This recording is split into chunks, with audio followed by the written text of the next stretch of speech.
అందరికీ వందనాలండి. మొదటి కొరింథీ పత్రిక 5వ అధ్యాయాన్ని చదువుకుందాం. మీలో జారత్వం ఉన్నదని వదంతి కలదు. మీలో ఒకడు తన తండ్రి భార్యను ఉంచుకున్నాడట. అట్టి జారత్వము అన్యజనులనైనను జరగదు.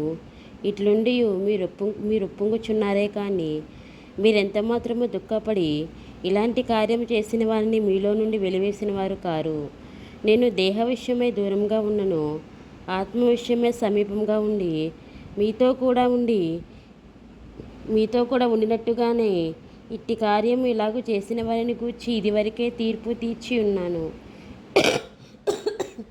ఏమనగా ప్రభువైన యేసు దినమందు వాని ఆత్మ రక్షించబడినట్లు శరీరేచ్ఛలు నశించుటకై మన ప్రభువైన యేసుక్రీస్తు నామమున మీరును నా ఆత్మయు మన ప్రభువైన యేసుక్రీస్తు బలముతో కూడి వచ్చినప్పుడు అట్టి వానిని సాతానుకు అప్పగింపవలను.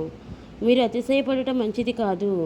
పులిసిన పిండి కొంచెమైనను ముద్దంతయు పులియచేయునని మీరు ఎరుగరా?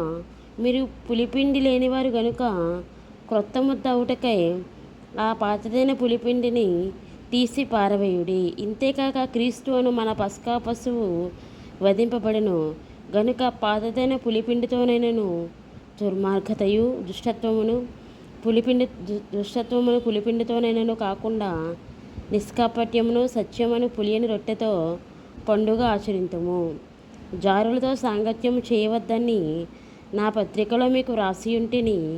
అయితే ఈ లోకపు జారులతోనైనను లోబులతోనైనను దోచుకుని వారితోనైనను విగ్రహారాధికులతోనైనను ఏమాత్రమును సాంగత్యము చేయవద్దని కాదు.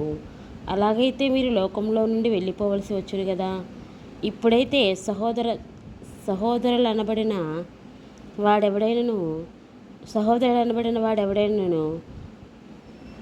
జారుడు కానీ, లోబి కానీ, విగ్రహారాధికుడు కానీ, తిట్టుబోతు కానీ, త్రాగుబోతు కానీ, దోచుకున్నవాడు కానీ అయిన ఎడల అట్టి వానితో సాంగత్యం చేయకూడదు, భుజింపకూడదని మీకు వ్రాయుచున్నాను.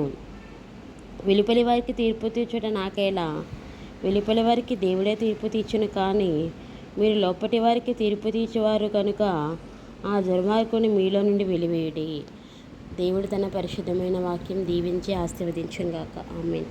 ప్రార్థన చేసుకుందామండి. పరిశుద్ధమైన తండ్రి, సర్వాధికారమైన తండ్రి, నాయన యేసయ్య ప్రభా, ఈ యొక్క మొదటి కొరింథీ పత్రిక 5వ అధ్యాయాన్ని ధ్యానం చేసుకోవడానికి ఇచ్చిన గొప్ప శ్రేష్టమైన అవకాశాన్ని బట్టి నీకు వందనాలు ప్రభా. ఈ వాక్యాన్ని విన్న ప్రతి ఒక్క బిడ్డను మీరు జ్ఞాపకం చేసుకోండి. వారి యొక్క అంతరంగ కోరికలను, బహిరంగ కోరికలను తీర్చండి. వారి కొదవ కలిగిన వాటన్నిటినీ తీర్చండి. శారీరక విషయంలో నాయన ఏదైనా బలహీనత ఉంటే స్వస్థపరచండి. ఆత్మీయ స్థితిలో కూడా నాయన యేసే పడిపోయే స్థితిలో ఉంటే తిరిగి లేవనెత్తండి. నాయన యేసే క్రైస్తవుల మీద జరుగుతున్న దాడులను ప్రభా అరికట్టండి. సేవకులకు నాయన మీ కాపుదల దయచేయండి. నాయన నమ్మకమైన పరిచర్య చేయలాగున సహాయం చేయండి. విశ్వాసాన్ని కాపాడుకుంటూ విశ్వాసాన్ని కొనసాగించి నీ వైపు చూస్తూ ముందుకు సాగేయడానికి మా ఎల్లరికీ మీ సహాయాన్ని అందించండి. నాయన నీ వచ్చినప్పుడు నీ ఎదుర్కొనే గుంపులో ఉంచండి ప్రభా. సిద్ధపాటు హృదయాన్ని దయచేయమని యేసు నామమున వేడుకుంటున్నాం తండ్రి. ఆమేన్.